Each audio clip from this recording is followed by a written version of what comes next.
আরও একটা জিনিস কেনা হয়েছে, সেটা চলো তোমাদের সাথে শেয়ার করি।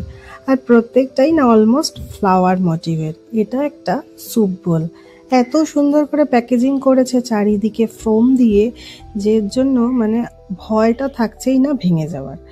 তো বুঝতেই পারছিলাম না জিনিসটা কত বড়, আর সুন্দর সুন্দর কাটিংও করে দিয়েছে এই ফোমগুলোকে, দেখতেও ভালো লাগছে। যাই হোক, কথা বাড়িয়ে লাভ নেই, আগে